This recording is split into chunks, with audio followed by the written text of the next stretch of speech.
Different generations did not get different results because they worked harder, but some of them got different results because they owned income producing assets, while some others depended only on paychecks. And I know you understand what I mean by that. Two people can be the same age, the same job, the same wages, but one person might tend to do better off years to come than the other. It has nothing to do with the age or the generation where each of them belong. It has a lot to do with which of them is investing or invested in income producing assets. When some people hear about generational wealth, what comes to mind? Some of them think it's assets, but it's really about access to assets. That is how ownership is structured and when you entered the system. Most people are still playing by the rules that they did or they used decades ago, forgetting that the economy has completely changed. So now let's talk about the generational groups that exist. We have the baby boomers, we have the Generation X, we have the millennials, and we have the Gen Zs. Now, there's an assumption that the baby boomers have the largest wealth. They built wealth because they started out early and things were relatively more affordable than what it is right now. But that was not luck, but that was timing. For baby boomers, they had time as a tailwind because they had easy access to affordable housing, they had time to compound, they had stable jobs, pensions, and longer holding period. But if you know about income producing assets, you know that time can make a difference. And for the Gen X, they used time as a bridge. They got it for a higher cost than the boomers, fewer guarantees, and they had more time than the other generations apart from the boomers to compound wealth. At least they had still enough time to compound. But for the millennials, time for them is a constraint.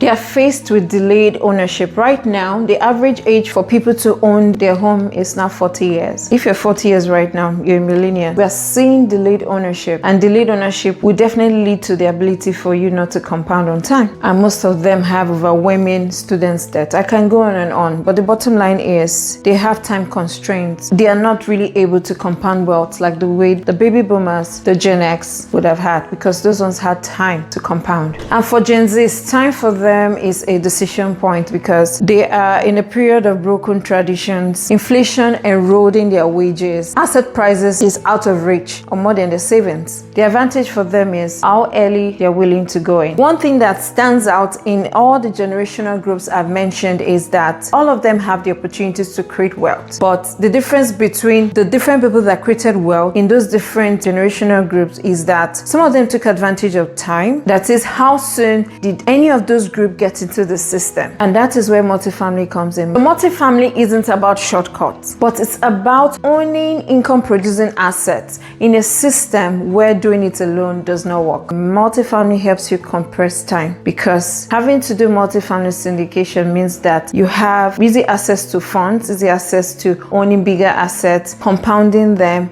and shrinking time, and it also help you scale faster. That is what multifamily will do, regardless of if you are in any of this generational group. Because instead of waiting for many years to buy one property, if you start investing in multifamily, you can start the compounding clock sooner and faster. Generational wealth gap exists because each generation entered the asset ownership game at different times and under different rules. And those who entered earlier, like the baby boomers, gave compounding decades to work. And those who entered later are racing towards catching up. So in wrapping up, every generational wealth outcome is determined by when they start owning income, but not how hard they work. You can't go back in time, but you can change how the next decade compounds. And that is why understanding income ownership by using tools like multifamily investment matters more than ever. I'll see you in my next episode. Bye-bye.